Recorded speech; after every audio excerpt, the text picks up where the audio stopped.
Trek Profiles Podcast, Episode 1, recorded March 2018.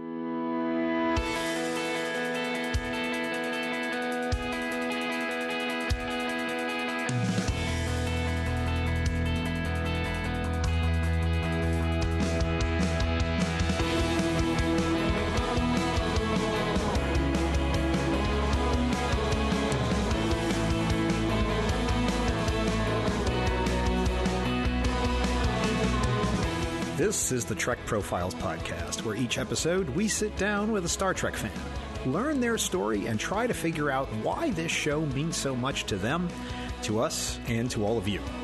I am John, your intrepid host of this whole enterprise, and I welcome you to this, the Trek Profiles Podcast for March 2018. If you wish to get in touch with us, you can reach us via email at feedback@trekprofiles.com or on Facebook and Twitter at TrekProfiles. Warning, as we record this, we have reached the end of Season 1 of Star Trek Discovery, so all previous Trek content up to and including that point is fair game and may be discussed. You have been warned, human. As always, my trusty sidekick and co-host is the M5 Multitronic Unit.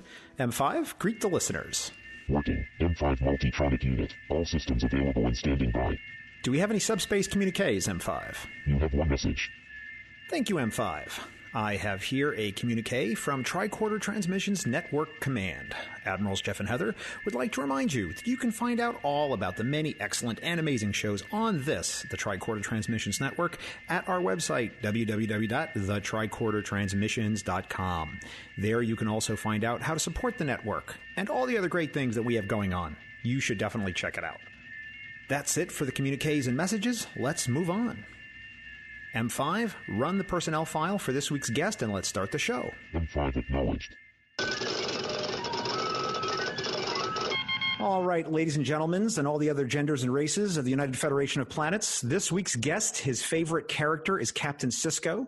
His favorite ship is the 1701D, and he's currently rewatching Deep Space Nine. He thinks of Star Trek episodes like a bowl of candy. You can find him on the Twitter as @BDEF. Killer Twitter handle, and on the Facebook as Politrex. He's a teacher from Alberta, Canada, North America, Earth in Sector 001. It's Barry DeFord. Welcome, Barry. Thank you very much for having me on, John. It's great to be here. I am so excited to have you on the podcast because I know that when we had met back at STLV, I knew that you had a lot to say about Star Trek and the fandom as a whole and how it's affected you. And so when I was thinking about people to invite on the show, you were one of the people that came right to the top of mind because I thought we could have a pretty good discussion about it. I'm just honored that you would have thought of me. I enjoyed the conversation we had. I do recall you and I at some point talking for what seemed to be 5 minutes, but when I looked at my watch, it was actually an hour and a half of you just telling me amazing and insightful things. So, and you brought cupcakes, and I will never forget that. Those cupcakes I still dream of today. The one thing I say about the cupcakes is that I always make people eat the red ones first because we all know the red shirts get it. Statistically speaking, you're right. So, Barry, the first question I always ask, it's always the same question. Barry DeFord, are you a Star Trek fan? I am very much a Star Trek fan, yes. Do you prefer the term Trekkie or Trekker, or do you not care? I honestly don't care. And I'm part of, I guess, maybe the idea that I prefer just to say Trek fan. And maybe that's like the third delineation, or perhaps the next generation, because I know that Trekkie and Trekker have a lot of connotations and maybe a bit of baggage behind it. So Trek fan is much more where I'd like to place myself. Just, if you call me a Trekkie or a Trekker, I probably won't bat an eye, but I am quite aware that there is a fair bit behind it. I gotcha. It's a can of worms, but I'm always interested to see where people come down on that one because there is a lot of history behind those terms, as you're aware. So let's go back to the beginning, Barry. What is your first Star Trek memory, if you can pin it down? Yeah, I would say that the very first time I ever watched Star Trek I would have been about maybe like 5-ish years old. And my grandfather, who was himself a Navy man, he was a merchant marine for Canada during the Second World War. He would watch a fair bit of TV when he came home from work. Some of it was the Canadian Broadcasting Company, or CBC News, and then we would sort of watch whatever. And oftentimes it'd be something like Cheers or MASH. And one day, just out of the blue, he was like, let's watch Star Trek, because it did come on sort of scheduled on some random channel. And I remember sitting down with him and watching this bizarre show. And I remember thinking like, wow, this is the most bizarre show. And my grandfather was like seriously watching it, because it turned out that it was an episode that he remembered, because back in the day, he in fact had the first color TV in the neighborhood back in the mid 1960s or late 1960s. And so kids would come over and watch like the Ed Sullivan Show, and then also Star Trek, because those were TV shows that were in color. And it was the Doomsday Machine. And so we watched this show where I watched some guy kind of lose his mind on camera and then sacrifice himself. And yeah, I remember just my grandfather was very, focused on this show. And I remember him saying, like, they really got it right, the way they run that bridge. And I remember that kind of statement. He was a man of no nonsense. He was he was really a father figure to me, a great father figure, and taught me a lot. So he wasn't necessarily a Trek fan himself, but he definitely appreciated the odd whimsical sci-fi show. And so that's always stuck with me. There's two things I want to say about that. First of all, the Doomsday Machine to me, I think would be terrifying to a 5-year-old. It petrified me. That with the noise it made, that when it's like firing and destroying stuff. Yeah, even like to this day, I've watched that episode quite a few times, and I'm like, ugh, because I can still think of 5-year-old Barry kind of being like, Grandpa, what are we watching? Kind of thing. The part of it that honestly, the Doomsday Machine itself is terrifying to me, just as an adult watching it. The terrifying part is Commodore Decker, how this man loses his mind in just the way that he responds to it. And of course, being just carrying the death of his crew on his conscience and in his conscience, and seeing the way that affects him. To me, I think that is equally as terrifying as the Doomsday Machine itself. I agree. And my grandpa actually, so he was a merchant marine. And if anyone doesn't know what a merchant marine is they aren't supposed to necessarily be in very many combat situations. They just run ammunition, different supplies back and forth. So he left from Halifax and went to New York Harbor. And then from New York, he went with a large convoy across the Atlantic. And almost immediately they were actually shot by a U-boat, and the front of the ship was damaged. And they ended up having to be sort of like, I think like, I don't know, a fair bit back from the main convoy. They were part of a smaller convoy. And so all of the U-boat wolf packs were circling the larger convoy. And so my grandfather saw tons of like capsized ships. There were, they could see fires on the horizon and stuff. And so they ended up going through, I believe, the Straits of Gibraltar to Egypt and going from there. So he joined up just for reference sake in late 1943, early 1944. And he ended up doing 2 full circles around the world. So he went through the Panama Canal twice. And there were several pretty frightening experiences that he had, especially with Japanese fighters, that make me kind of wonder, what he went through. So there was one point in my life, and I don't have a problem mentioning this, where he kind of freaked out at night once. I would have been a little bit older, but he was shouting at me and my grandmother that we had to get off the ship. And I'll never forget that. And actually soon after that, he ended up having a heart attack. He didn't die, but he had a mild heart attack. And in retrospective, I think of Commodore Decker and losing his entire crew, and the type of effect, the lasting effect it had on him, and the war having an effect on my grandfather sort of similarly. One of the things that I think is very important about thinking about these kinds of stories, Barry, and I should say thank you for sharing that. It really gives some understanding of what it meant to you to watch that episode with your grandfather, and to understand his comments on it and how you see it. It's that you can't separate Star Trek from the time where it was filmed, TOS in particular. And many of the people who were watching that show were World War II veterans themselves. Yeah, And Jimmy yeah. Doohan stormed the beach with the Canadian Army. He was at D-Day. Yeah, he lost his finger famously, right? And then we all know there's only like a few little scenes, very, very quick, where if you're very careful, you can see his missing finger. You can go search around Google and actually find references to what episodes to watch if you're interested in that for some morbid reason.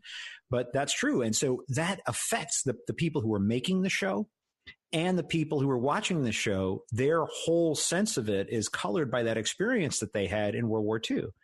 And you also brought up something else, which a lot of people forget. And I want to ask you about Discovery in a minute as a result of this.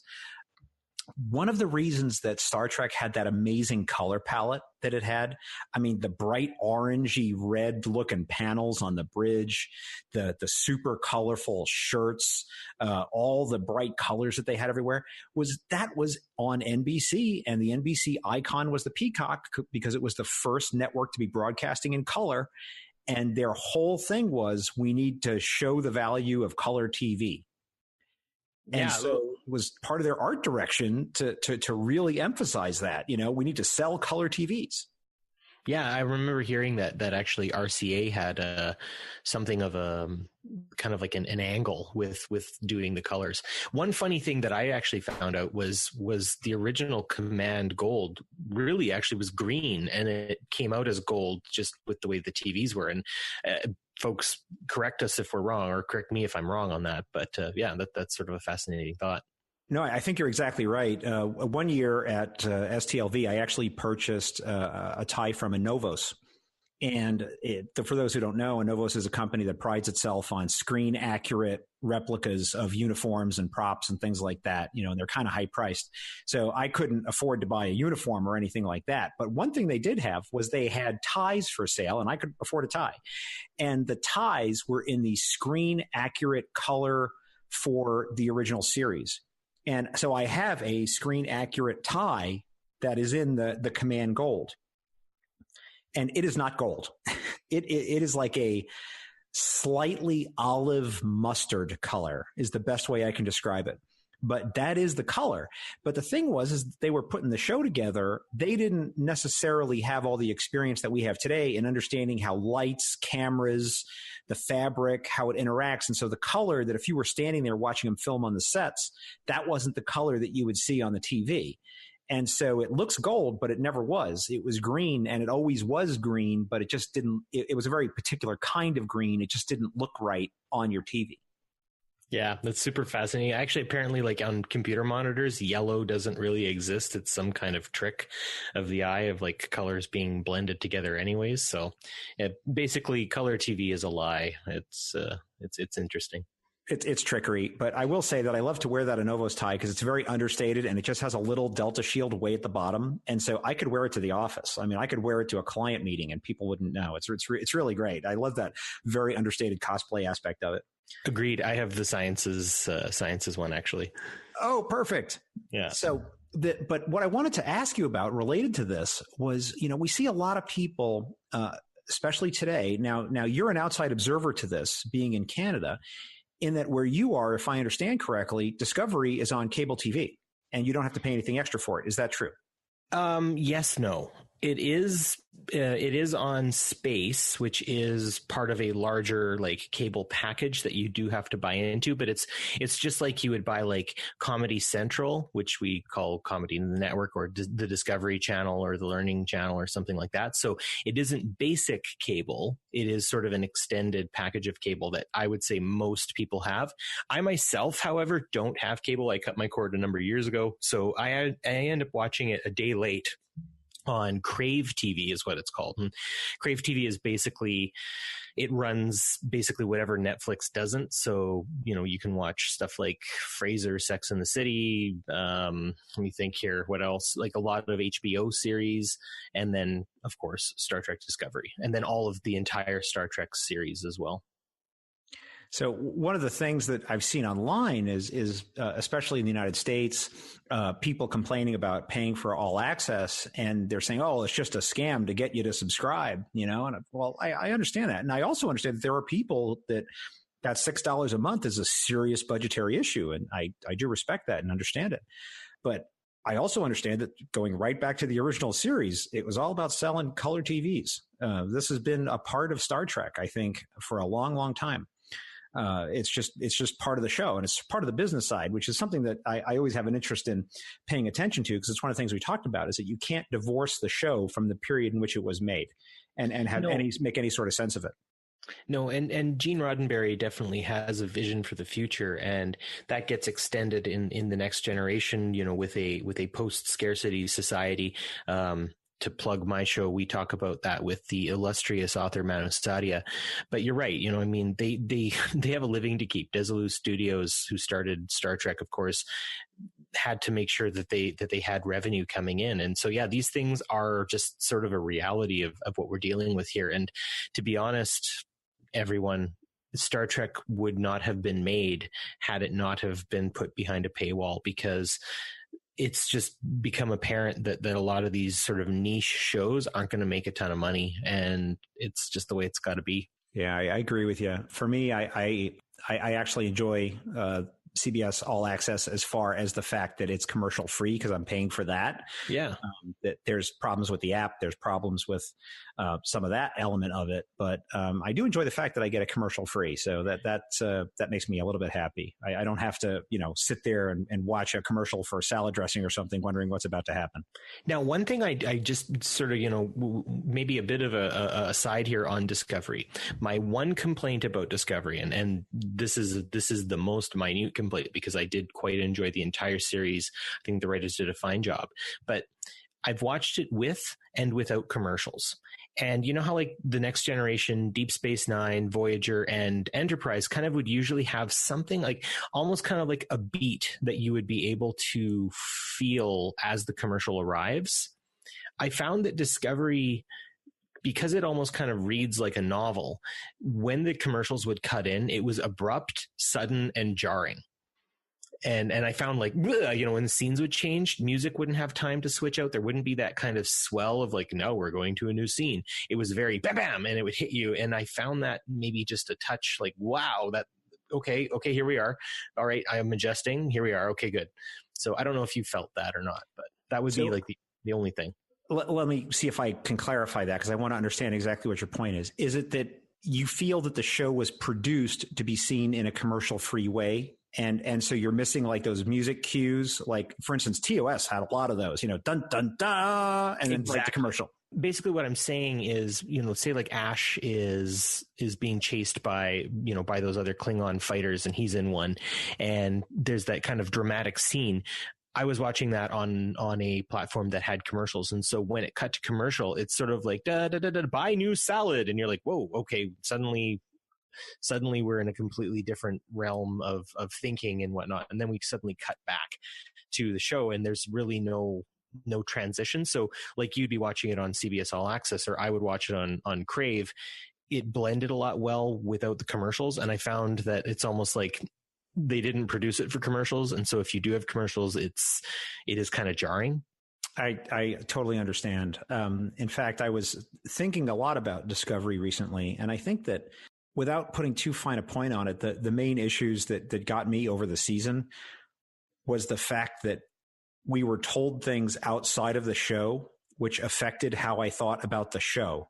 Mm-hmm. And I think that if I could have gone back in time and not known those things, I think I would have a different opinion about the show. Yeah, I fully agree.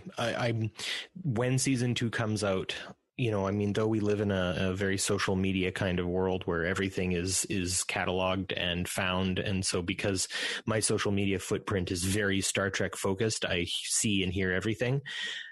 I'm really going to try to avoid as much as I can. I gotcha. Okay, so let's go back to the Doomsday Machine. Now, that wasn't enough to put you off Star Trek. All right, it scared little Barry with his granddad, but yet that didn't put you off it. You chose to go back. So did you continue to watch TOS as a kid, or did you just sort of put it away until TNG came? Tell me what happened next. Well, I was born in 1983, so I didn't have too long until TNG became a thing. And to be perfectly honest, being 5 in 1988, TNG was already a thing, and I was not aware of it whatsoever. So I watched a lot of syndicated reruns on many different channels. And so usually the way it would go is I would come home from school, and I would I'd have to do my homework. And I spent a lot of time at my grandparents' house just due to sort of parental things that were going on in my life at the time.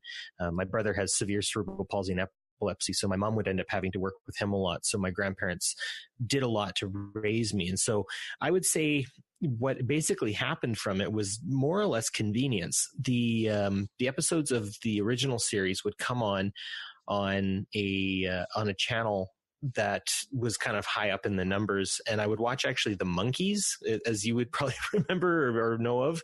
I would watch the Monkees TV show of that band from the 60s. And then totally remember the Monkees. Yeah, and then I would watch the original series, and then I would watch the 60s Batman. So it was like a little 60s chunk that I would get every day after school. And the one that stuck the most was Star Trek, and I would watch it quite a bit, and then eventually and I don't really know when or where or how, but I ended up watching The Next Generation. And for me, transitioning from TOS to TNG, I felt like I was watching like an adult show. And for whatever reason, there was like some like alternate universe version of Star Trek where like Riker gets injured or dies. And I don't even remember the episode. It was an early one because he didn't have a beard yet, but he hits the floor and there's like blood on his face. And you're like, oh my gosh, Riker's dead or Riker's hurt or something. And I remember thinking like, whoa, I'm watching like this violent show and it's okay. And stuff. So I really thought of TNG as this like edgy sort of, we're not going to hold anything back. And yeah, I mean, I remember the episode where Tasha Yar dies and you're like, holy cow, don't get attached to anyone because they're killing them off. This is crazy. So as a, 11 or 12-year-old, when I really dove in, and then, yeah, actually I'm thinking about it when Picard gets assimilated, that really rung with me too. So it was sort of an easy transition, though I don't know exactly when it happened, but TNG became my bread and butter. And I would watch that Thursday nights, I think it would have been. And yeah, it was super fascinating to see this new show. It's amazing to think about that you can describe accurately TNG in your experience as an edgy show, whereas today it's pretty weak tea compared to what we would see on Discovery. Absolutely. And that says a lot about sort of the progression of entertainment and television today. And I don't know, like, is it desensitization, right? Like, I think about war movies from the past, and I would say probably the most accurate war movie I've ever seen is Tora, Tora, Tora. And it's a lot of talking, it's a lot of action, but when you actually see the battle, I think it was the Battle of Midway, you really see exactly how this thing panned out and how it worked. And it's not as exciting, say, and then the next most accurate film, give or take a few things, would be like Saving Private Ryan. And that movie is gory and horrifying. And personally, I'm glad my grandfather wasn't alive to see that movie, because I think it would have scarred him, because I know he did see some things and I don't think he would have wanted to see them again. I think it was Pearl Harbor. Tora, Tora, yes, Tora. It would have been Pearl Harbor. You're absolutely right. Yeah. All right. As a Navy man, I know I would have been struck by lightning or something like that, or some Navy chief would have like come out of the ground and started slapping me around if I'd have not known that. You have corrected me in a good way, and I'm happy you have. No worries. Now, someone out there, one of the 2 or 3 people who are listening to this, one of them is going to win a game of Trivial Pursuit because of that, and we demand attribution. Exactly. So we understand that you started watching TNG and it seemed like an edgier sort of experience to you. So did you finish out watching TNG in syndication as it was being put out, or did you pause and wait till later? How did that work? I absolutely did. And I remember either the launch of Deep Space Nine or the end of TNG. I don't remember which one, but I used to watch TV with my mom in the evenings, and we would watch movies or TV shows that were contemporary of the time, such as like Dr. Quinn, Medicine Woman, and a few others I can't think of, Frasier and stuff like that. And we knew that the end of The Next Generation was coming, and my mom wasn't necessarily as much of a fan, but she humored me, and yeah, so All Good Things came on and we watched it. And I remember, and I've been thinking about trying to find it because I bet you it's still around. I drew my first starship while watching All Good Things, and it was the USS Chimera, the Greek thing, demon creature thing, and I'll never forget that. It was the 1128 USS Chimera, and I drew it, and I drew myself a special uniform, and I don't remember because I ended up using what would become very reminiscent of the future comm badge, the one with kind of more of the sort of trapezoidal sort of shape to it with a little kind of division, sort of like Geordie's visor behind the Delta. And Gotcha. It wasn't quite the same. Like, it's definitely not, and I wasn't predictive by any stretch of the imagination, but there's definitely a resemblance or a reminiscence to it. And so I remember sketching that while watching it and thinking like, wow, this is really fascinating. So it was either the launch of DS9 or the end with All Good Things. And I know there's a year or two between that. So, but yeah, we definitely watched it all the way to the end. Deep Space Nine, which you say is your favorite, and it has a very different flavor than the rest of Star Trek, certainly. I think before or after in a lot of ways. How did you react to that? And why is it your favorite?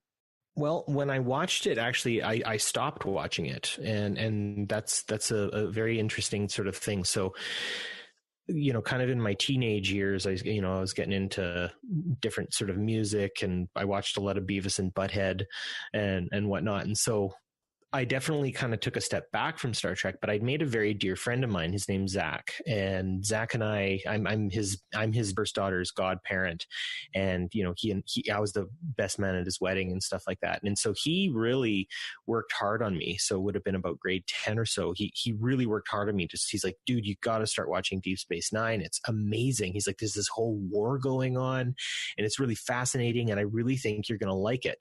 And so I started watching it, and I got that same sense of edginess that I felt from The Next Generation. So I kind of dove in sort of midway through the Dominion War, and yeah, we're losing characters, and really awful things are happening. In fact, actually, come to think of it, just sort of a memory is coming to mind, and I think I was watching it at Zach's house in his basement. He and I were in a band together as well, so we would go over and I'd play bass and he'd play drums, and then our two friends would play guitar. We're learning all about you, Barry. Yeah.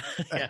And I remember he and I were watching this episode. It was the episode where the minefield in front of the wormhole had been destroyed, and O'Brien's like looking out and being like, why aren't they attacking yet? And you just see all these Jem'Hadar fighters.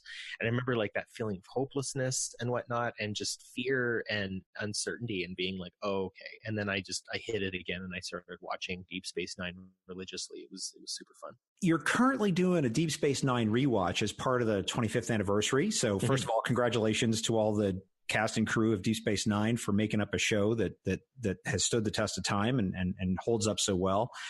As you go back to the show, and as you're watching the episodes again, do you find that you're reacting a little differently or feeling any differently about it, especially because now you're an older person, you have a different sense of yourself? I mean, how's that experience for you? I go back to Deep Space Nine because, since the advent of Netflix, my consumption of Star Trek has increased significantly. I actually would borrow the box sets of different Star Trek series from friends, such as my friend Zach. I actually have never given him back season 2 of The Next Generation, and I'm looking at it right now. So, Zach, if you're listening, I still have season 2, and I think you've already replaced it. So love you, buddy.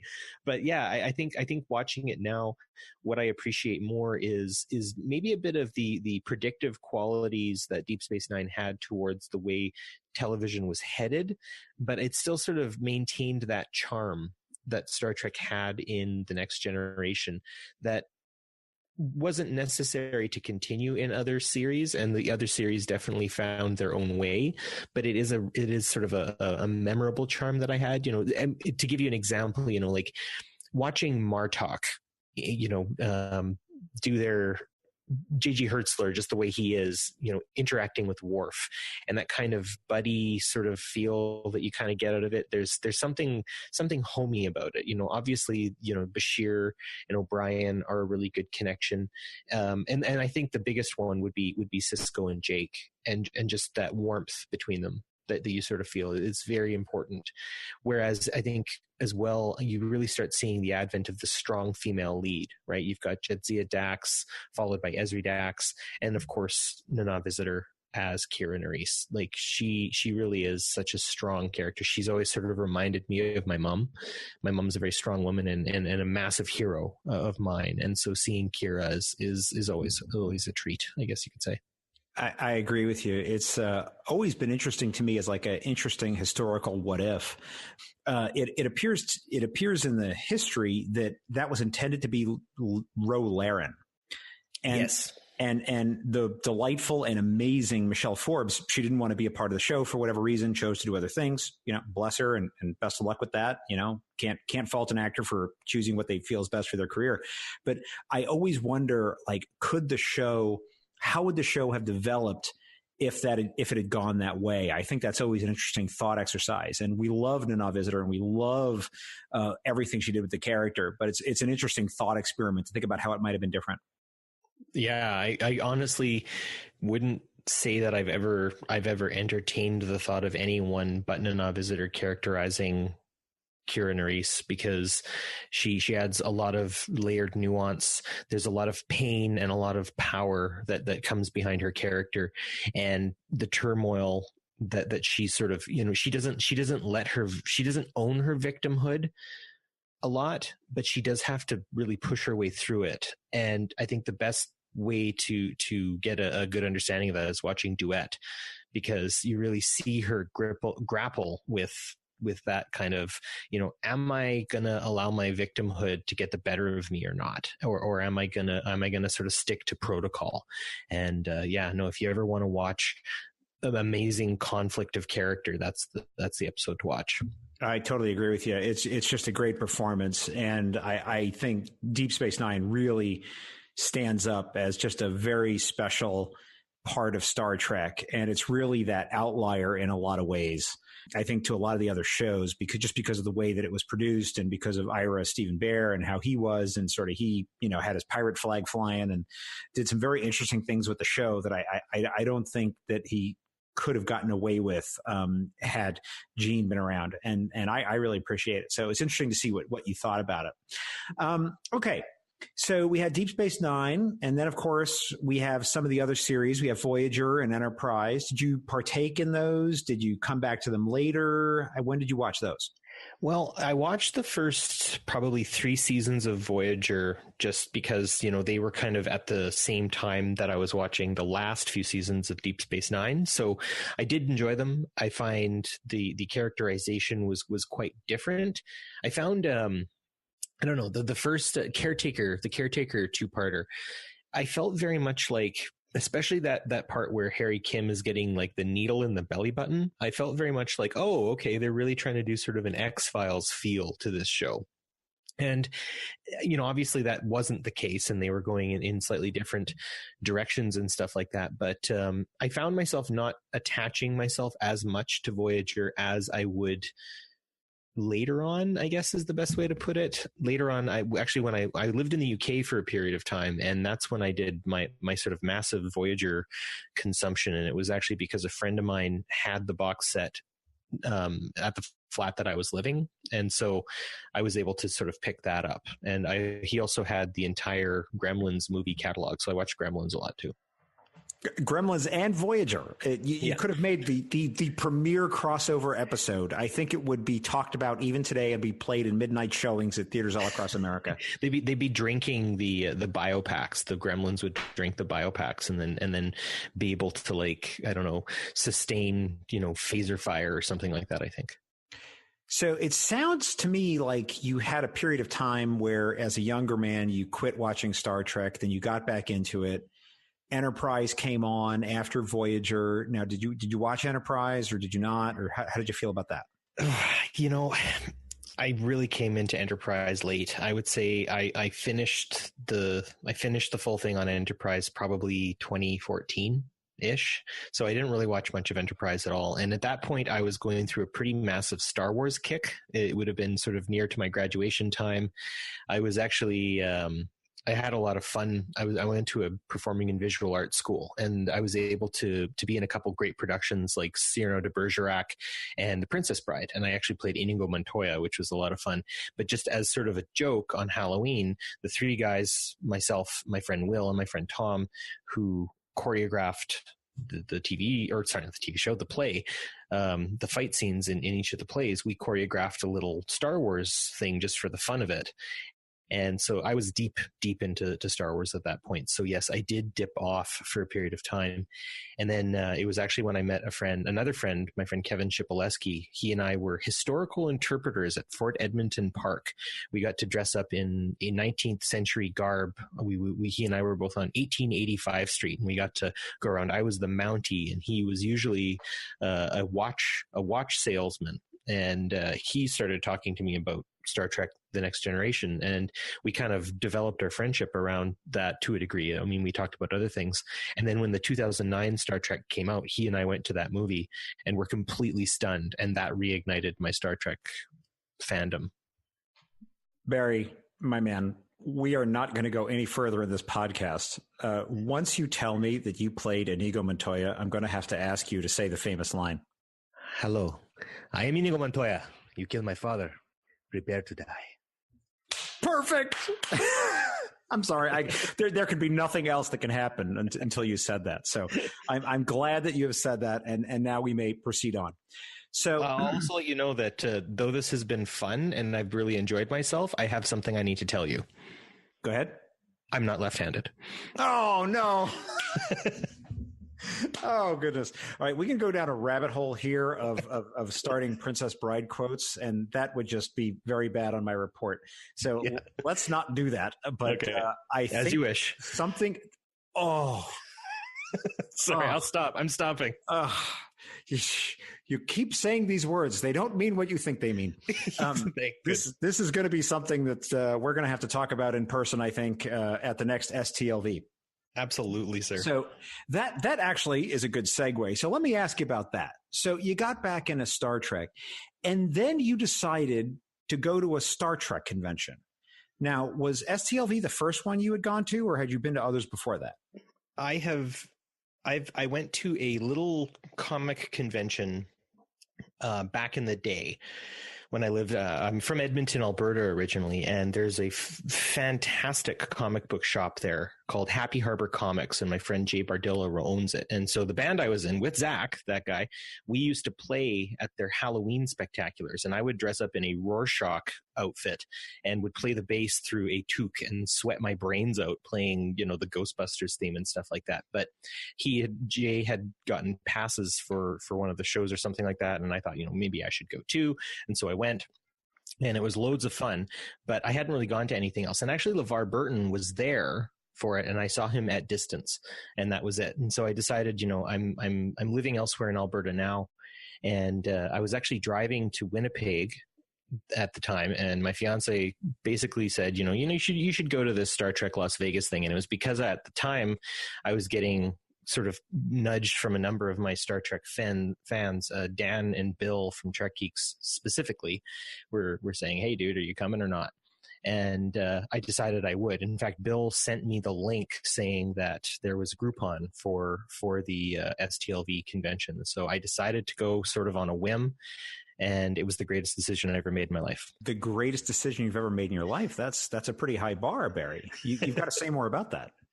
Well, I say this in the sense of there are other greatest decisions I've made in my life. Moving to England for a while, giving me a feeling of something very different. Pursuing my teaching career as well. I am a school teacher, and that is the most rewarding thing I do. But I guess, it is one of the greatest things I ever did in my life, because I met some amazing people. So as I arrived in Las Vegas, and immediately was, I guess, you're in Vegas right now, and it was the hottest I've ever been in my life. I've been to Mexico, I've been to Belize, and I've been to Italy. And I can't say I've ever been as hot as I was than when I was in Vegas, because it was like 110 degrees or something like that Fahrenheit, which is, 40, 42, 43 degrees, 50 something, maybe even in Celsius. So it was really insane. And then kind of getting acclimatized to the Rio. So the first person I met when I got to the Rio was actually Heather Barker. And I see her and I sort of walked up next to her and I'm like, hello, you're Heather Barker. And she's sort of like, yes, I am. And I'm like, it's nice to meet you. I listened to your show. And she's like, thank you. And then I was like, okay, walk away. Because I remember on the STLV 101 series, they're like, don't hound people and don't, kind of freak people out. So I wanted to make sure that she knew things were okay. And then I saw Bill Smith from the Trek Geeks. And I said, Mr. Smith. And he looked at me and he's like, don't ever call me that. My name is Bill. And I was like, oh, sorry. And so I ended up talking with Bill for a while, and then Haley Stoddart showed up, and I'm like, I know you from Camp Kittimer. And she's like, you probably would. And then, Heather showed up, and then we were all sort of talking in a circle. And then Bill's like, yeah, I know you, Barry. You sent me that really nice email once. And then he brought me to go meet Dan, and they were at the Fansets thing. So I met Lou and John and Amity and all the other fantastic people. And then I met Jeff, and just, it was this it was so immediate how friendly and wonderful and kind and welcoming that everybody was. Suddenly I was just like, oh, I'm home. That's where I've gone. I haven't gone to Las Vegas. I've come home. And it really did feel that way. And I remember Skyping with my mom on day 2, just to say hi to her and see how things are going and stuff like that. And my mom knows me better than any other person in the world. And she's like, wow, you're really happy right now. And I'm like, yeah, I really am. And that was the experience. And it's funny because I've had a few transcendent experiences in my life, and it's weird that I would find it, people who all sort of celebrate a franchise together, but you're right, John. And that's why you're doing this show, because there's so much more to it. And yeah, how can you possibly go back to the way it was? And it's sort of like, I can't put the toothpaste back in the tube. I've got to do more within this fandom. And yeah, the friendships I've made from that convention have lasted so far. And yeah, I mean, I'm a podcaster now too. So yeah, that's sort of how it went. Now, the one thing we didn't mention was that this was just last year, if I'm not mistaken. That is correct. So I ended up finding Mission Log first, just because I had been doing another rewatch of The Next Generation on Netflix. And I was like, I'm listening to a number of podcasts already. I kind of got into podcasts, and then I found, under suggestions, it was like Mission Log. So I listened to that, and Ken and John are fantastic. And I still listen to them quite a bit too. And then the Trek Geeks was another suggestion. So I started listening to them, and they started talking about this convention. And then, from there, I ended up, I don't know, I think it might have been either Dan or Bill when I was in communication with them on Camp Kittimer. They talked about, well, you should check out tricorder transmissions. And they actually mentioned that in their show as well, check out the tricorder transmission. So it just sort of became like an organic progression. And yeah, learned enough about STLV. I built a deck shortly before I left, and off I went. And I also wrote The Night Before STLV, and it's a story about Santagorn. So it's kind of, the night before STLV and all through the con kind of idea. So I'll be posting that again soon. Where can people find this amazing story?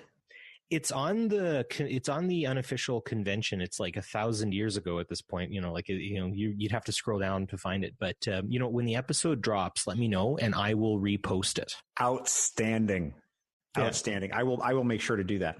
As we record this, we're only a couple months into 2018. And so maybe 6 months ago, let's say, is STLV. Within that period of time from your first Star Trek convention, you became a podcaster, met your co-host, started your podcast together, been a guest on Trek Geeks, and now a guest on my little show. So it seems like in the last few months, the last half a year, you've really put your fandom into overdrive. Well, I attribute that to completing my master's degree. So I had a very industrious go of it. So I'm an administrator. I'm an assistant principal at my school. And so that's a pretty high workload. And then I was also with my principal. She and I were both doing our master's degree together. And so it was a massive undertaking where the two of us actually put together our final theses. and those both kind of came together. And so we worked quite hard, and obviously, you know, like writing a capstone paper along with all the other work I was doing with my master's, I ended up with not a lot to do. And I still have the ability to kind of multitask and stuff like that. And so I kind of had a chunk of time available that I could put a lot of work into it. So I would attribute it to the time management skills I learned from getting a graduate degree that has kind of given me the organizational time commitment sort of idea to be able to do this. Excellent. The other question I want to ask you about, Barry, is how else do you express your fandom besides doing a podcast? Are you a collector of any kind, or do you do cosplay or uniforms or any of that? So tell us about that. Well, since I've been a kid, playing dress up has sort of been a part of my life. My mom likes to embarrass friends of mine and whatnot in such ways by talking about how I would dress up like different characters that I would either create or myself. Actually, my first character I ever dressed up was Astro Boy. And if anyone knows who Astro Boy is, it's an anime from a game that's sort of the 1960s that got sort of revamped in the 80s. And so I would run around in underwear and rubber boots, and I would be Astro Boy. And so I've always loved dressing We've all up. been there, Barry. Good. I feel better about that. Yeah, and so I would dress up quite a bit. I also have a pretty extensive martial arts background. I've studied karate for 30-ish years, and also Japanese swords, kenjutsu, and stuff like that. So I do have like a full sort of the funny little skirt thing. It's called hakama that a samurai would wear. And so I always really enjoy playing dress up. So cosplay is sort of my raison d'etre, I guess you could say. I have a TOS, a TNG, and a Voyager DS9 uniform, and I'm looking to complete my second sort of the DS9 first contact onward uniform, and I just need the overcoat coat. And so I really love dressing up, and actually I will dress up at school. I actually dress up for the younger students, and I read Star Trek Cats to them from time to time as part of like our literacy sort of stuff. So yeah, dressing up is my big thing, but I do collect the Eaglemoss ships as well. Barry, what is it about putting on that costume, that Star Trek uniform, whether it's TOS, TNG, what have you?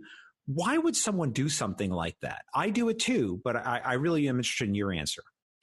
For me, it's the immersive element of it. It's the idea that you make that extra connection. You immerse yourself in sort of the waters of the fandom. It's like getting completely in the pool kind of idea. I see myself when I do that. It's much like how, when I was a historical interpreter, I got to characterize Canada's history by actually embodying a person from that time. Or, when I do martial arts, I get into a gi. I embody that element of the art itself. And so I feel like it's a similar sort of thing. And, that buy-in is so very important. So when you were one of the followers of Lokai from Let That Be Your Last Battlefield, I felt that, and that was a good connection that we had. It was really great. Oh, that was at STLV last year. Yeah, I did my whole head, no less, because I'm a bald dude. So I had to have the whole half black, half white on the all over my head. So that was quite a thing. And your line was very straight. I was very impressed. Thank you for that. And if anyone's wondering what this is, you can actually find pictures of me in the newspaper here in Las Vegas in that costume. So it wasn't just my head that was half black, half white. It was half black, half white all over. But the thing that I think is interesting is that we wear the uniforms. We also collect the stuff. So you'd indicated you collect the ships. Is that right?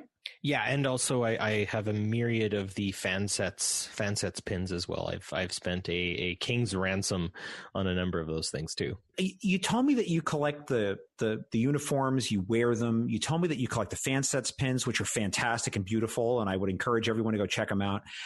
I want to understand why someone would spend their hard-earned quatloos on something like that, all their quatloos on something like that. Well, I would say like some of it's for memory, like the STLV pin, the data poker chip. It takes me right back to those few days that I spent meeting all these amazing human beings. Some of it is nostalgia. So I have a USS Reliant fansets pin that is a major piece of connection for me. I really enjoy that. I have a Garrick pin that my brother in Trek, Shashank Avaru, gave me that also sits there. And then with the Eagle Moss ships, I have the Defiant, I have the Enterprise D, which is my favorite ship. I have the Refit Enterprise, which before the D, I think would be my favorite ship. And then I have the USS Aventine, which for the kind of novel and pseudo non-canon stuff, that is a beautiful design. And for me, sometimes I don't know. I like to hold them. I like to handle them. It's sort of it's a physical kind of quality. I wear some of my pins as lapel pins when I go teach. So it's a bit of a representation. It's a bit of a badge of who I am. So yeah, if that answers your question, I think that's kind of where I am. I totally get it, man. There's no wrong answers here. One of the things I want to get to is I feel that Star Trek fandom is such a positive and wonderful place. And I want to understand from people like yourself what it means to them, and telling these stories about why you wear the pins or why you might put the costume on. I think that's very powerful and interesting. And that's what I want to talk about. What I'd like to do next is I'd like to talk about some of the episodes. So I had the M5 compile, based on some gentle internet sleuthing and some other intelligence, a list of your favorite episodes or movies of Star Trek. And I want to challenge you and ask you about some of this, Mr. DeFord. Right. So I see on this list of your top 5 episodes of movies of all Star Trek, which is over 700 and something hours now, you put the 2009 Star Trek film. Now, I would consider that an unconventional choice. I'm not saying it's bad. I'm not expressing a personal opinion on that. I'm really trying to say that in the top 5 list of all episodes or movies of all time, I think that is an unusual choice. Explain yourself, sir. Well, like I'd said earlier, I'd gone through a pretty heavy Star Wars kick, and Star Wars is a lot more like, I would say that there's science fantasy and there's science fiction, and Star Wars falls into science fantasy personally versus Star Trek, which is science fiction. And science fantasy does have a bit more of that sort of mythical, mythological action-based element to it. So lightsabers and things going pew pew and boom was something that kind of caught my attention. Now, at the time, I was living in the United Kingdom. So 2009 hit, I watched that with my friend Kevin, and then I flew to another country. And yes, England isn't that different, say, from either of your or my countries. They speak the same language and eat the same chocolate bars and see a lot of the same TV shows. But I know many English people who would be like, who are rolling up their sleeves and gunning for you right now for saying such a thing. I will say that the Wispa bar is the greatest English chocolate bar, better than the Lion bar. Old Jamaica root beer is something that I miss, or ginger beer, sorry, is something that I miss, like the deserts miss the rain. And I will never, ever forget the Northern Line that I used to take every morning as well. And actually go overground, don't go underground. If you want a tour of London, take the overground. It's so much better. But anyways, I was alone in London. I was completely alone. I didn't have any friends. I didn't have anything. And wouldn't you know it, the first thing I went for to give myself home feeling was Star Trek. The problem is on my computer at the time, the only thing I had access to was Star Trek 2009 because I downloaded it before I left. And so whenever I would go on the train to visit one other person who I knew who was living in Durham, I was living in London. She was living in Durham, and that's like on the border of Scotland. So it was a 4-hour train ride. That was the show that I had. And so I watched it and I watched it and I watched it over and over and over again. And in time, I was able to get access to Voyager, like I said, and I was able to access other shows. There was actually I lived in Tooting in Zone 3 of London, which is right by Wimbledon Stadium. Which is funny because there's actually 2 Wimbledon stadiums, one where they play tennis, one where they do dog races and demolition derbies. I'll give you one guess as to where I was closer to. But anyways, the first thing I went back to was Star Trek because it was an early memory. It was something that I could kind of rely on and love. And Star Trek 2009 has a lot of action, and it occupied me, especially when I was feeling my loneliest. And I yeah, I just grew to love the show because it brought me back, and it gave me, I think it was a better story than the prequels, and people can argue with me about that, but that's all I got out of Star Trek in the early 2000s. And it was fun. It's a fun show. It's a ride. It's like getting on a roller coaster. And yeah, it doesn't follow all of the same tropes that other Star Trek would, but it's not other Star Trek. If you want to watch other Star Trek, watch other Star Trek. But if you want to watch Star Trek's big action show, watch 2009 Trek. It's fun. Plus lens flare. Lots of that. Yeah, whatever. the lens flare is fine. I don't know. I can't say I necessarily liked that piece of it, because I know what J.J. Abrams was trying to do is sort of like that, like, oh, future kind of feel. But yeah, whatever. That was fine. I really liked Zachary Quinto's portrayal of Spock. I feel like he really paid a lot of respect to Mr. Nimoy. I agree with you. I feel that Zachary Quinto was a particularly inspired piece of casting, and I really enjoyed him in the film. So let's do a dive into some of your other favorite episodes. You have Devil in the Dark. Tell me about why that episode is so important to you. And I will say it's probably one that appears on a lot of top 10 or top 5 lists. But I want to hear from you, Barry. Why do you like it? Okay, I'm actually going to go in reverse order, if that's okay. So the first thing is I think that's one of 5 Year Mission's best songs. I love that song, the way they put Devil in the Dark. And if you haven't heard of 5 Year Mission, please listen to that song, because it'll get you into the band. I endorse this approach. Yeah. The other thing is recently, in the last few years, I have ventured into the world of vegetarianism. And just, I come from Alberta. We've got some of the best beef in the world. What the heck are you doing, Barry? But there are reasons, and there are a number of them. One of them actually just boils down to cholesterol. I have naturally high cholesterol, and I got to keep that low. And a good way to do that is to cut meat out to a degree. So flexitarian, but more or less vegetarianism. And so I feel like Devil in the Dark really looks at sort of animal rights, like something that could be seen as just a creature turns out to be highly intelligent, protective of its offspring, and cognizant of its predicament. So I think that's something important to think of. Chickens have a language. They actually can play calls. Scientists have played calls. Zoologists, I guess, have played calls to another chicken in the same troop for aerial predator or ground predator, and that chicken will react, right? So ground predator, like, will find its, it'll go to like the edge of a cage. Aerial predator, it will duck when they hear the call, even just like a call that they had recorded previously of another chicken making that noise. So they're smarter than you think, and they know you're killing them. I don't want to make anyone vegetarian, but these are my reasons, and they're mine, and you don't have to agree with me. That's perfectly fine. I would also say the idea of understanding the other as well. And, there's a feeling of this creature is just a heartless killer. And I think to think of that, especially when you go to war, you want to make sure that your enemy is your enemy, and that's it. If you find out that your enemy's story is a lot like yours, that can become a real problem.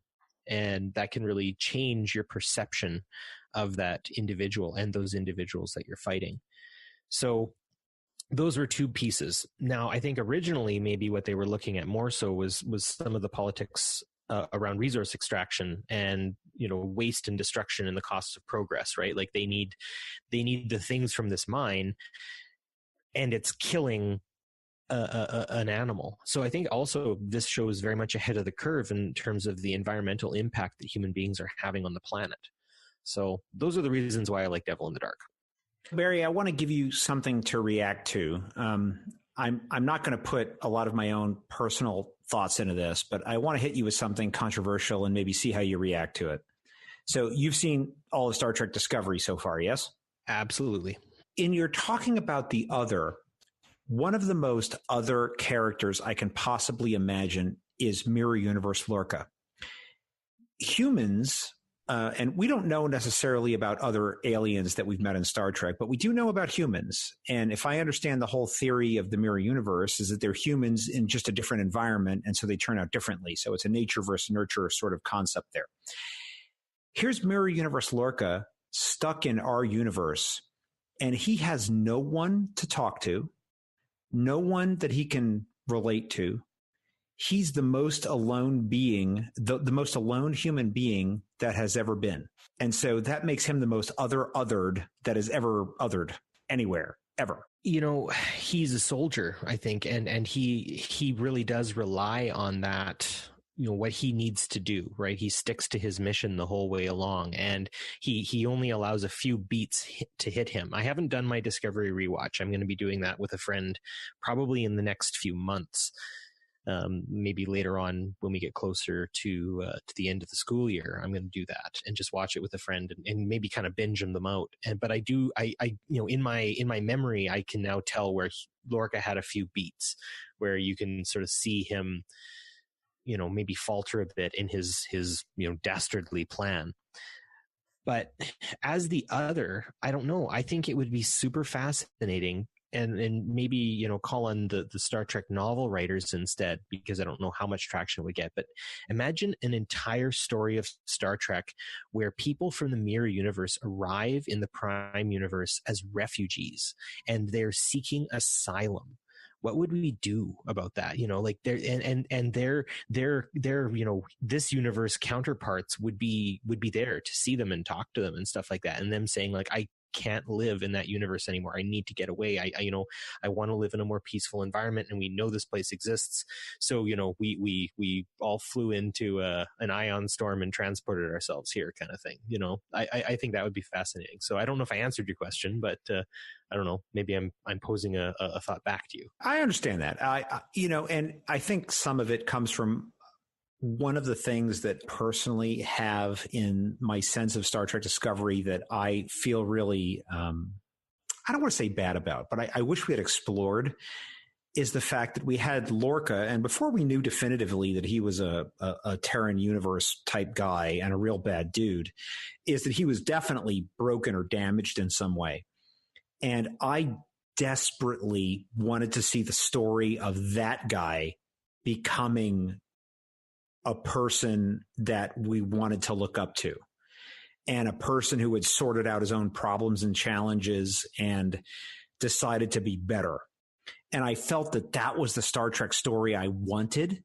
And earlier in this podcast, I'd made reference to the fact that I felt that some of the problems with Discovery, which I loved, by the way, but I do have some problems with, was that some of the things outside the show affected how I felt about the show.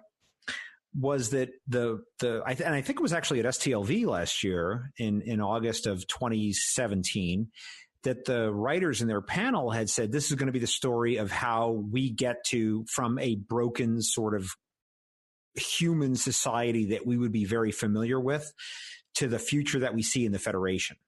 In TNG and TOS, and to a lesser degree in TOS, but in TNG certainly, and all of that. And I wanted to see that. And so that was informing my thoughts as I was watching the show. And I desperately wanted to see Lorca turn himself around. And when it just turned out that he's like, haha, I'm a villain. I'm a Terran universe dude. Bye, y'all. And he goes back to his other universe and, you know, sort of twirls his mustache. I felt diminished in a way. And I felt like it negatively affected the story that I felt like I was promised. And that could easily all be in my head. And I could easily be been making up my own stories. But I just felt like the story would have been so much more powerful if Lorca had actually been a Prime Universe guy and had turned himself around somehow or figured out something. And I know that you and I, and now we're really going to go down a rabbit hole. I know that you and I have talked about our love of Plato's Republic. And right now I can hear the sounds of people fast forwarding on their podcast players. But one of the most powerful things in Plato's Republic to me is right at the beginning. It's like the first few pages where Socrates, the character, is leaving the Piraeus, this city that he had gone to, and he's walking up towards Athens, which is the center of light and learning and all the positive things in the story. And people say, no, you have to come back down here. You have to come back with us to the Piraeus. And he turns around and he turns his back on the light and the learning and all the positive things to go back into that, you know, and I don't want to say underworld, but into that place that in his mind is lesser, to talk to those people and to figure some things out. And I wanted to see that story, and we just didn't get it. And so that was something that to me really affected me in Discovery and negatively affected my opinion of it. Now, having said that, I did like it. I enjoyed it. I want to see more. And again, I think a lot of what I thought about Discovery was affected by some of the things we heard outside of the show. And so I thought there was a lot of chaos in the management and in the writing in the first season, and, you know, people leaving and coming and going. So I felt like season 1 was just sort of weird, and I didn't get some of what I wanted, but I'm very optimistic about season 2, and I'm excited. How about you?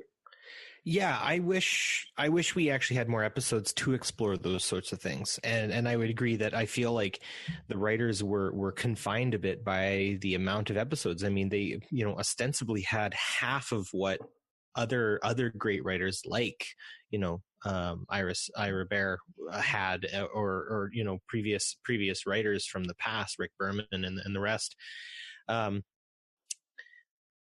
You know, I'm racking my brain on you know, Plato's Republic in that sense, and maybe one of the things is, you know, Lorca, maybe one of the reasons why he became sort of a mustache twirling villain is in the entire time he was in the Prime Universe, he saw everyone there as inferior, right? And there's something that said, you know, like, you know, not one of the worst things you can do is to be ruled by someone inferior to yourself, or something like that. And that's not an exact quote from the Republic, but yeah, it's that kind of idea where maybe if we could have had more of Lorca feeling that friction, it would have given him away. But maybe the next time I watch it through, it'll be there. But I agree with you, John. There were some missteps, I think, in this series. But like every first series of Star Trek, they're always kind of trying to find their footing, right? I totally get it. And I think that it is certainly a first season that is up there, certainly contending with the first season of TOS. For the best first season of Star Trek. So again, that was my personal disappointment. I don't want to make it sound like I'm down on Discovery. I'm not. I'm a big fan of it. I love it. I'm looking forward to more of it. But that was the thing I felt like I was robbed of. So, but I want to talk about you, Barry. We're not here to talk about me. I want to learn more about your favorite episodes. So we talked about Devil in the Dark, I think, fairly exhaustively. Your next one was The Defector with the amazing guest star, James Sloyan. So tell me about that episode and why it speaks to you and why you think it's important. Again, this kind of comes into that story, you know, the saying, like, the enemy's story is a lot like mine, and him, you know, him living in, you know, something of a fascistic empire, right? The Romulan Empire definitely has sort of the Roman fascistic elements, right? Not modern fascism, thankfully. Or maybe we could argue that they are a bit, I don't know. But the Romulans, I think, really are the most fascinating species I have. I can go off on a little tangent on that later if we talk about favorite species. But, I think right now is the time. Okay, now is the time. Perfect. So just as a quick aside, I'm a big fan of George Orwell's, and I love his book, Homage to Catalonia. I have a fascination with the Spanish Civil War. And so I have a novel in my brain, which will probably never come to pass, but it's there and it's slowly getting picked away at. And basically what it is after the 2009 Star Trek, of course, Romulan gets destroyed, or, you know, in that story, in the JJ verse, in the Prime verse, Romulus gets destroyed, and then obviously Nero goes into the JJ verse and all that jazz. But Romulus is destroyed. And if you think a few years earlier than that, the entire Senate was killed by Nero. So the Romulan Empire must be in complete disarray. And so I have a story that kind of bases itself off of Orwell's time in the Spanish Civil War. And he has a book called Homage to Catalonia. And he talks about his time where he spent as a volunteer, a foreign volunteer in the Spanish Civil War. And so my novel, if I ever write it, would be the Romulan Empire gets divided up into sections. There's a republic that forms itself outside of the empire and tries to foment a republic, and the empire basically fights. You know, the empire strikes back, I guess the best way to put it. Oh dear. I know. Sorry everyone.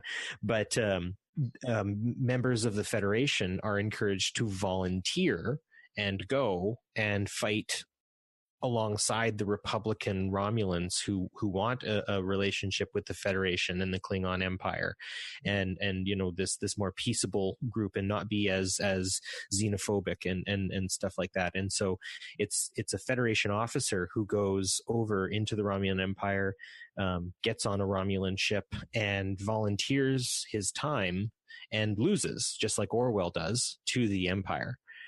Because, of course, Franco takes over Spain, the fascist general.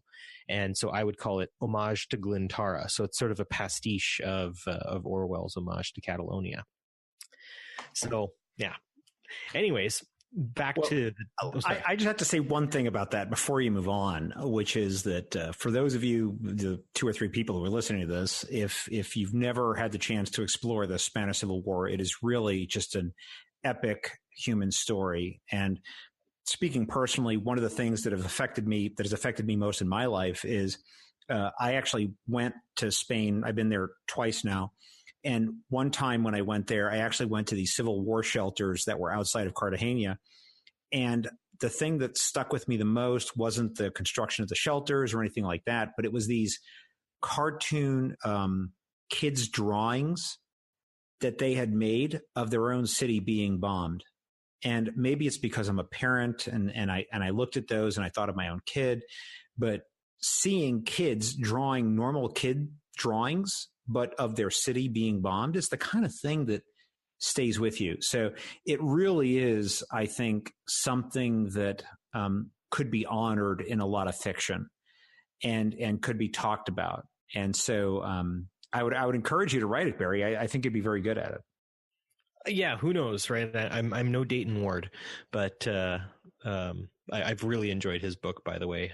That was a real joy to read. But anyways, outside of that, it was a very well portrayed story of the Romulans. It gave a lot of depth and character to them. And yeah, who but James Sloyan could do it? I mean, he shows up in Star Trek a few times, and yeah, he builds so much to it. And I love, and it's been mentioned on other podcasts, but I just love that moment where he says, "These aren't my stars." And as someone who loves astronomy, I see my stars every morning when I walk my dogs. Obviously the sun doesn't rise very, very early here in Canada in the winter, and it doesn't set very late in the wintertime. We do get quite a bit of nighttime, and that can be depressing unless you're someone who loves to look at the constellations. And so, it was just a lovely connection. It was a lovely window on the Romulans, and it gave me a bit more of a human, right?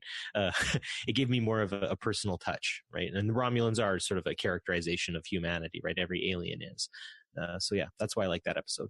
One of the moments of that episode that sticks out to me. In fact, I recently completed a rewatch of TNG because I was at STLV when John and Ken first announced their podcast. I want to say it was back in 2012. Wasn't it like 1986 or something like that? I don't know. But at the panel where they first announced their podcast, I was there, and so I've been doing a TNG, a TOS, and TNG, and TAS and TOS, TNG. Excuse me, I got my series out of order there. Rewatch in conjunction with them, so that I could always be up on the episode when they would review it. And even though I did not remember most of the episode of The Defector, the one part of the episode that always stuck with me is when they went into the holodeck and they showed him a simulacrum of Romulus, and he walks into that holodeck and he's like, there is no place that has the raw beauty of Romulus, and you could really see, and the actor, James Slade, he really brought something to that scene that I think really spoke to the connection that people have to the place that they identify with. And it was very powerful and special. I don't know if that moment stuck out to you, but it certainly did to me. Yeah. There's a poet who I'm completely missing out on. But her first line in her poem is "People are places." And that is very true. Like when I lived in the United Kingdom, all I could think about was the prairies. I'm from the prairies. I've lived on the prairies all my life. And I'll never forget that. I'll never forget where I'm from, and being home, right? I drive a 45-minute commute through the country to get to the school I teach at, and just getting to be a part of that landscape. Yeah, I know exactly what James Sloyan was doing. He's from somewhere, and he was seeing the place he was actually from. That's what the actor was doing there, because you could really feel it. I want to address these other two, and I feel like these other two episodes that are on your list, which the M5 has calculated for me, are all of a type. The next one on your list is Deep Space Nine: Far Beyond the Stars. Certainly an interesting choice. Why did that one make your list? Oh man. Well, as also I see Star Trek as a very political thing. The politics of Star Trek are embedded within it, and that's why I do a politics-based Star Trek podcast. But I really see in this what the 1960s were. Now, I'm a Canadian of European descent, Anglo-Saxon European descent. I don't have any African American or any other nationality background. Actually, I just had my ancestry DNA done, and apparently, Western Ireland is where I'm from.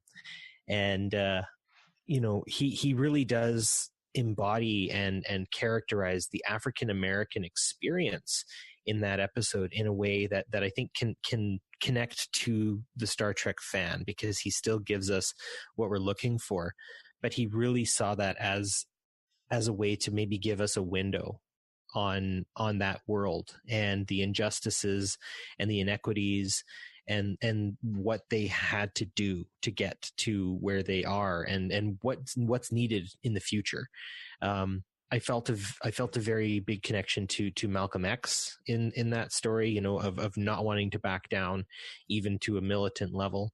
I felt a lot of Martin Luther King in terms of, getting by with the unity of your friends and your comrades and everything like that.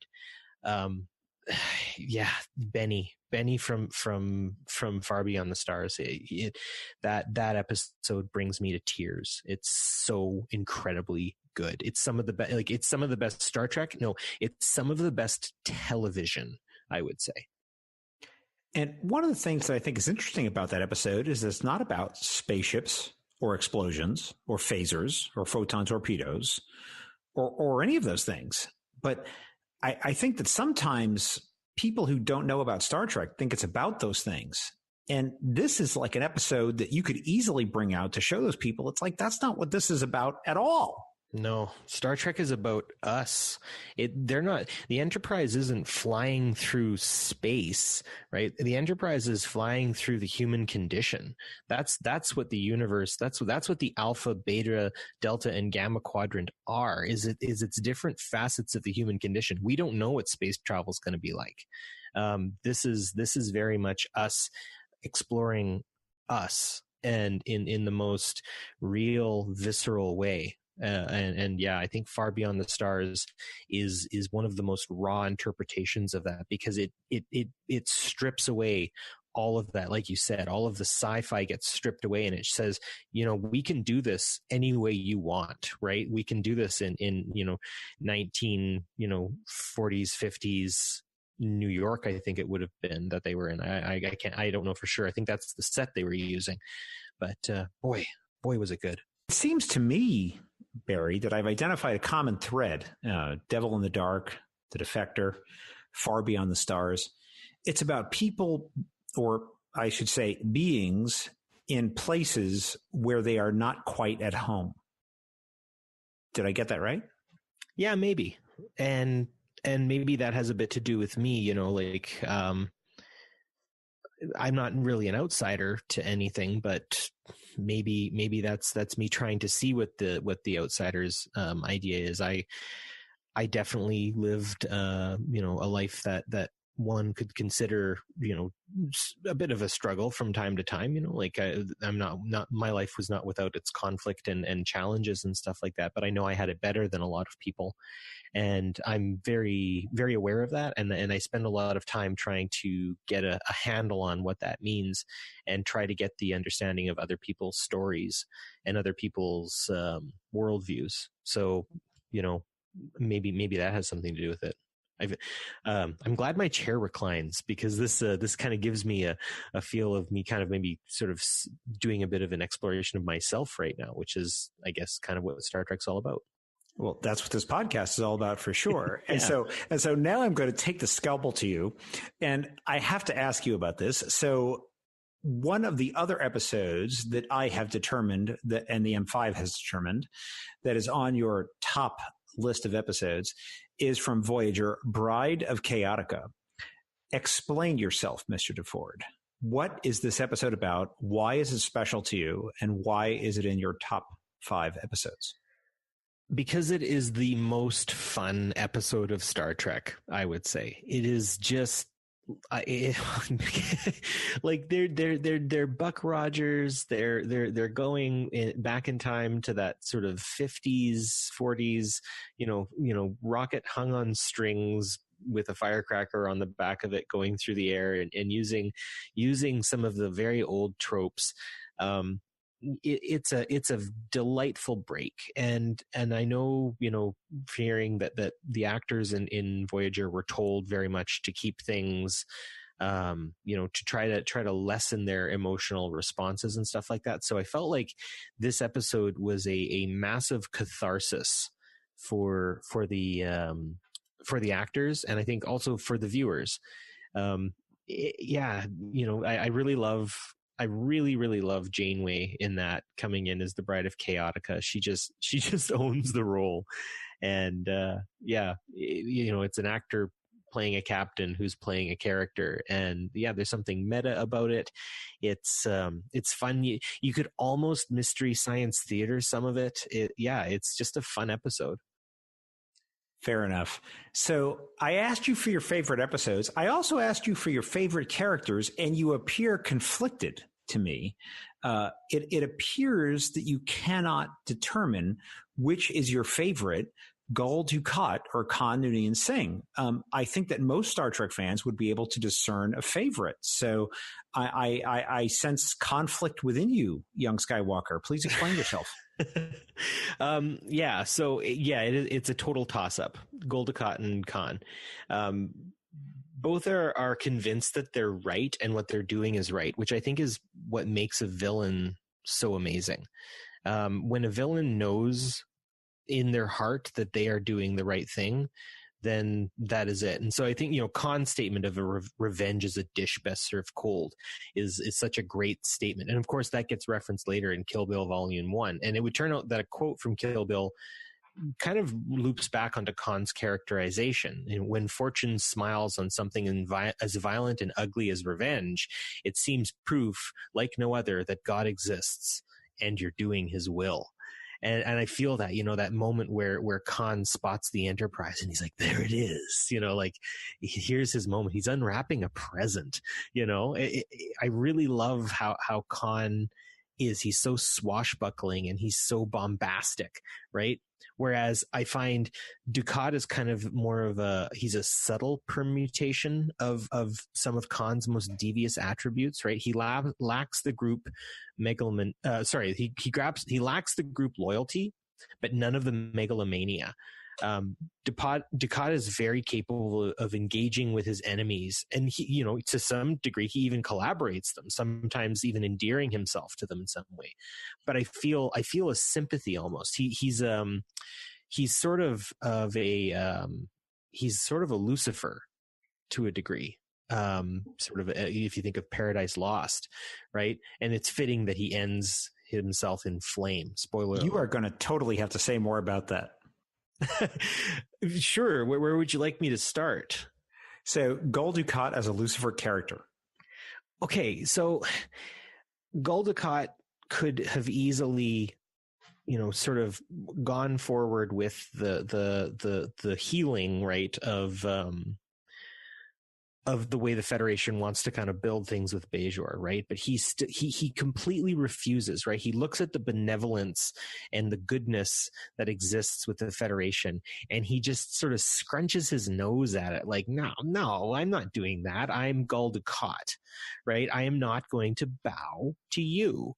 I am a gull, right? I am, a legionnaire of the greatness that is Cardassia. And under no circumstances am I going to prostrate myself to anything that thinks itself so highfalutin as the Federation does. And as much as he was involved in some horrifying garbage, beforehand, when you see what happened with the Bajorans and how the Cardassians treated them, he's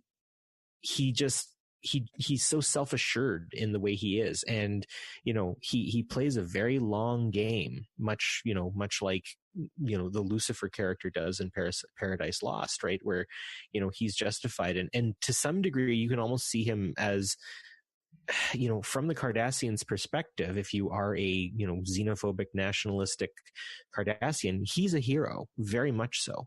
And I think the same idea in Microcosm with Khan, he's a hero to the people who he's with. Khan couldn't exist in a series. He's too over the top. And I feel very much like Dukat is that distilled, more subtle version.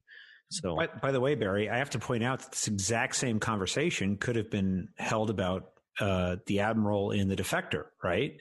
He says, oh, those things you referred to as the slaughter of, the name escapes me, are referred to as the wild victory of whatever it was in my homeworld. Absolutely. And that's such an interesting thing. Perception is so incredibly important in terms of how we look at history, how we look at politics and stuff like that. And I think maybe that might draw into kind of where we're at right now. There are people who want some very different things in this world right now, and it's very hard to find a middle ground. And what it boils down to is the perspectives that they hold are so incredibly different from the perspectives of the other that it's almost impossible to find common ground, and that's a dangerous recipe. I want to change focus here a little bit, and I want to dive into what Star Trek actually is. So we've asked you about your fandom. We've asked you about several episodes, but to determine what are your favorite episodes of Star Trek or what you think are the best episodes of Star Trek, you have to have some idea of what Star Trek is. So I ask you, Barry DeFord, what is Star Trek? It's a political expression written in sci-fi. I'm in a bit of a Twitter conversation right now of is all art political? Yes and no, right? It's a challenge to accept and grow in a culture that bases itself on diversity. Both the United States and Canada are colonies and colonizers and have a rich history before miners arrived here. And we're finally coming to terms with that in a lot of sense. And what Star Trek does, I think, for us right now, in kind of the precipice on which we stand, it asks us what kind of future we want.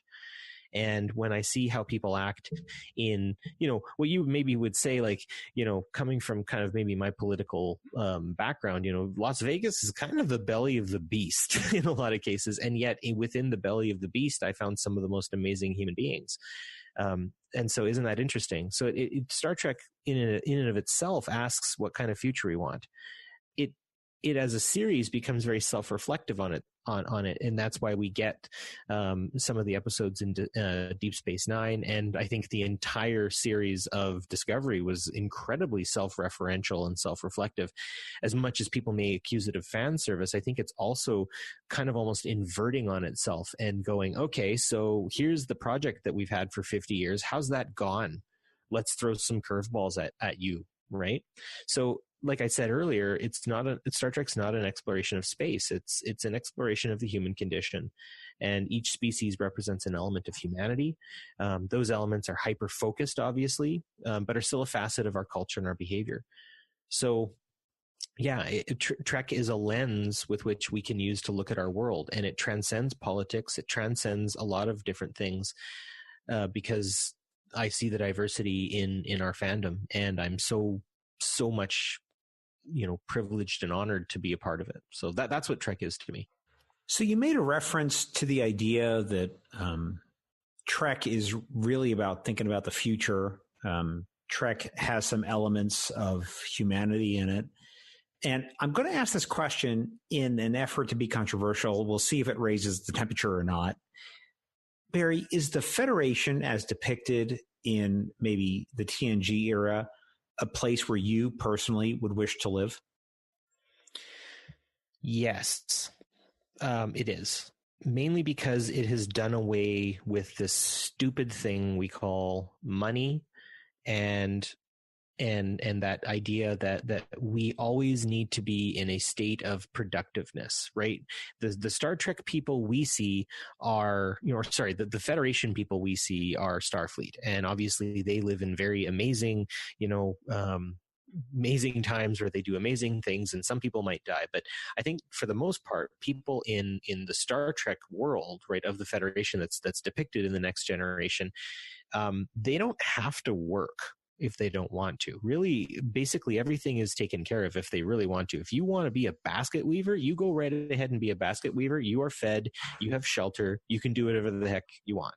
And that kind of almost Hegelian self-actualization that can take place in that sense, I think it does actually sort of hearken to, and I'm going to be a little controversial here. I think it would put a big smile on Mr. Karl Marx's face. I know communism is a dangerous and terrible thing, but that's the Russian version of communism. Don't mistake that for Marxism. And what Marx was actually saying himself is the idea that people's labor and production has to be important to them, and we cannot commodify that. And I appreciate that quite a bit. And I think that that's very, very important, that what people are doing in the Federation is stronger than what they're worth. And I think that's really cool. And I think people, if we think about resources and if we think about what the world is worth, we can maybe stop putting profit over people. Because I think we could actually live in something of an engineered post-scarcity society, much like the people in the Next Generation are. Well, let me challenge you on a portion of that. I think when we talk about a post-scarcity society, if you want to have post-scarcity, we can say that, well, the lower levels of Maslow's hierarchy are met. But the one thing that isn't met is the self-actualization. And some of the other things that go along with that are, for example, experiences. So in whichever Star Trek movie it is, I forget the name off the top of my head right now, but it's the one where Kirk and Picard, Generations, right? So in Star Trek Generations, Kirk says, "I sold my house." Well, wouldn't other people want to live in that house? Wouldn't other people want to have that land and the experience of it? So even if we could accommodate everybody's food, shelter, and all of those basic human needs, wouldn't there need to be some mechanism for adjudicating all the other things? Would everyone want to live at a certain particular point on a beach in a lovely place in Malibu, or in the Gulf Coast of Florida, or in the Atlantic provinces of Canada? I mean, there has to be some way of adjudicating that, which even if you could provide for everyone's basic material needs, you'd still have to have that, wouldn't you? I agree that yeah, real estate has always sort of been the sticky wicket, I guess, within our society, and honestly, that's basically what we see. The resources within it, or the pretty view, or what we deem to be our own, is often the source of conflict among humans. And if you look at the conflict between the Klingons and the Federation, or the Romulans, or the Cardassians, I mean, really, Deep Space Nine is all about a conflict over real estate, right? Absolutely. And figuring that out. And you're right, that gets solved, right, in the Next Generation. It seems like that gets solved because there isn't money. People seem to be happy with where they're at. And maybe it's holodeck technology where, yeah, you know what, you have to live in wherever, right? I don't want to badmouth really any place, because every place has its ups and downs, but you have to live here. But if you ever want to live somewhere else, just walk into that room and you can pretend to be there and stuff. So maybe there's something there. And that is kind of the area where we might not necessarily see that in our own society. Or I guess to some degree, if you can't live in the place you are, then I think the kind of Rousseauian idea of it's not getting what you want, it's wanting what you've got. And I feel like we're very much preoccupied with getting what we want, and it seems like people in the Federation are wanting what they've got. Triple bonus points for bringing up Rousseau. Thanks. So I see in my intelligence dossier that one of the characters that you actually mentioned by name was Captain Jellicoe. Tell me a little bit about why this character was so important that you felt like it was something you had to reference. I like him. I like Jellicoe mainly because he's so very different from Picard. Like, he's not looking to be, though I would now characterize Sisko as the true space dad. Picard is very much a space dad as well. I would follow that. I would follow Picard off a cliff, because I know I'd be okay, because Picard is just such an amazing human being. I like Jellicoe because he doesn't have the same gravitas as Picard does, right? But he knows what he's doing. And I really found that Jellicoe characterizes a shift that, there's more than one way to do things. And, we're so used to our Kirks and our Picards at this point that Jellicoe kind of feels jarring. And honestly, I think that the characters within the Enterprise give him a really they don't give him a fair shake, because they're like, well, you're not like the guy we're used to. And it's like, well, duh, he's a different person, but he's still doing the right thing. He still knows what's going on. If it wasn't for Jellicoe, that whole mission would have gone up in smoke. I hesitate to bring this up, but it seems to me that Jellicoe is a guy who, as a dad, has a very different perspective than Picard would ever have. And I feel like in the movie, when Picard finds out that his brother and his nephew have died, that you see that Picard, and Patrick Stewart through the acting of it, really brings to the surface the idea that procreation and having kids has a very different expression in the way that we live our lives. Yeah, I don't have kids. I have 200 and some, actually. They're my students. They're the students at my school, and I enjoy them all. I love them all. I love to be a part of their learning and their growth. And I think maybe in that case, Jellicoe is a lot more action oriented or task oriented, whereas Picard is very much more sort of a connector. And he feels the death of his family members there, whereas I don't know what Jellicoe would do, and I don't know if that's the direction you wanted to go in on that question, but yeah, I don't know. Jellicoe isn't a perfect character. He serves a purpose in the story, and then we move on and never experience him again. But I liked him in that sense that he really provides us with a by the way, there's another way of doing things, sort of thing. It was a very powerful lesson in TNG, which I think was forgotten by a lot of characters and a lot of fans.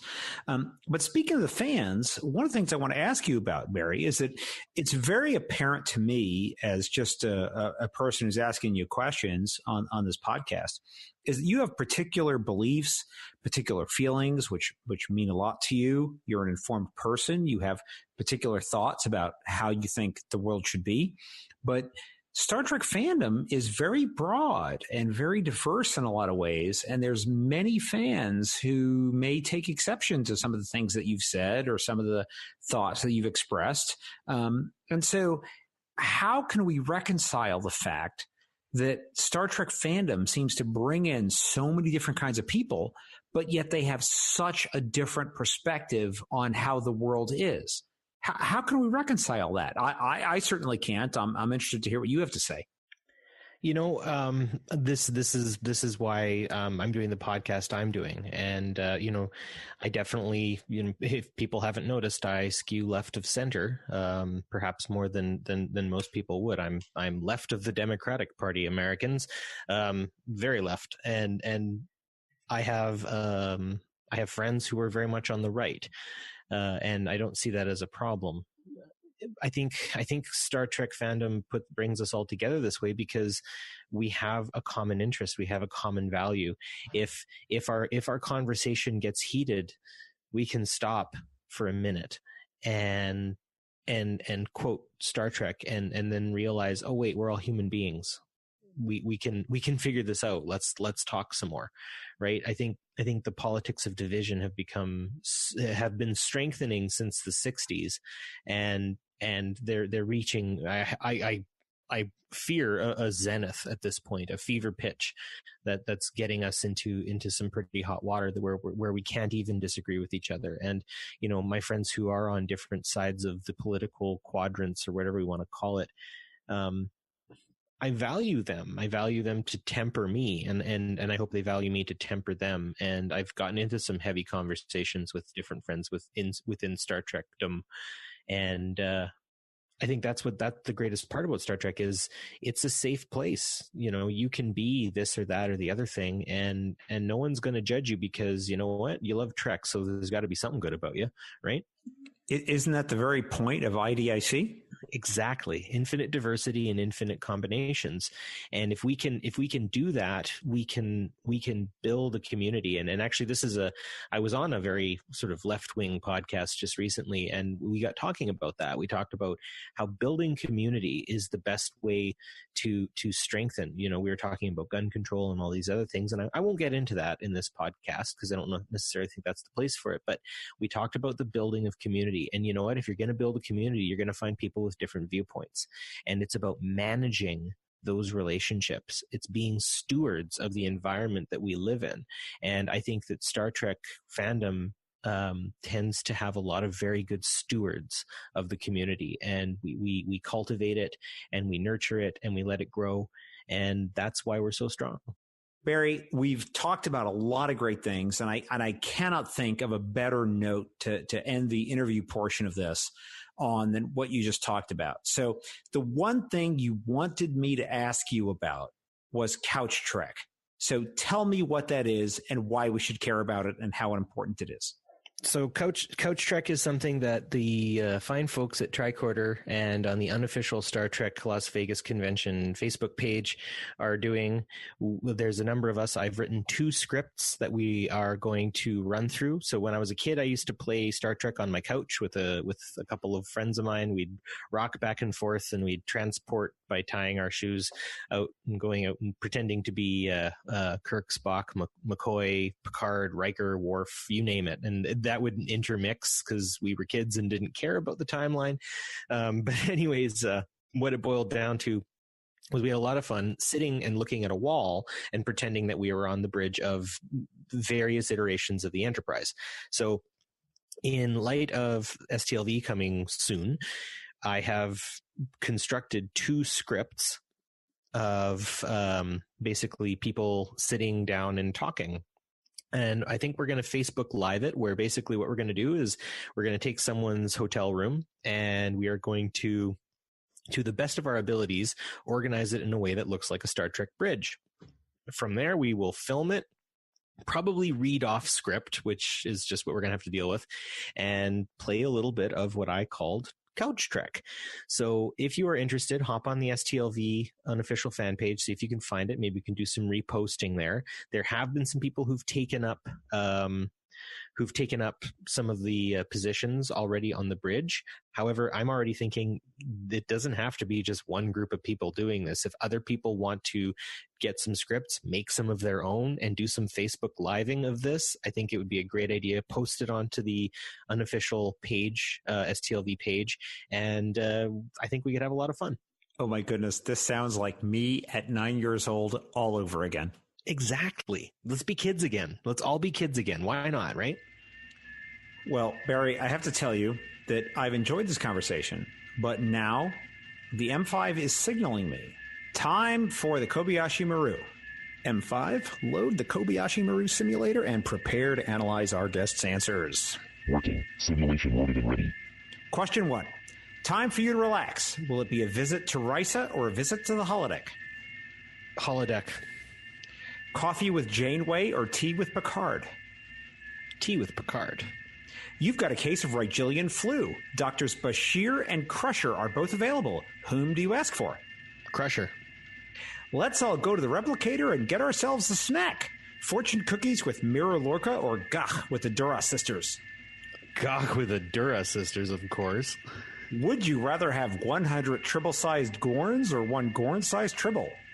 Gorn-sized Tribble. M5, please calculate the data and tell us if our guest has successfully passed the Kobayashi Maru.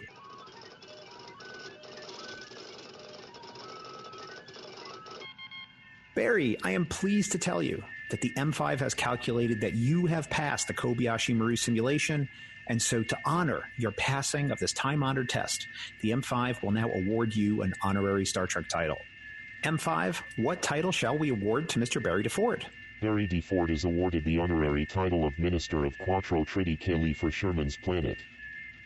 That's amazing. I'm so excited. Barry, thank you so much for being a part of the Trek Profiles podcast. I really appreciate it. This has been a unique pleasure. Thank you very much, sir. Here ends this installment of the Trek Profiles podcast. And before we offer a Trek quote to close this episode, I'd like to remind you that you may send your compliments, plaintive wails of grief, constructive feedback, or cartoon drawings of the M5 to feedback@trekprofiles.com or on Facebook or Twitter @TrekProfiles. Anything you send us may be used against you in a future episode. This week, I want to leave you with a quote from Lal the Vian, who in the TOS episode The Empath said, "Everything that is truest and best in all species of beings has been revealed by you. Those are the qualities that make a civilization worthy to survive." Thanks for listening, and we'll see you all next time on the podcast. Live long and prosper.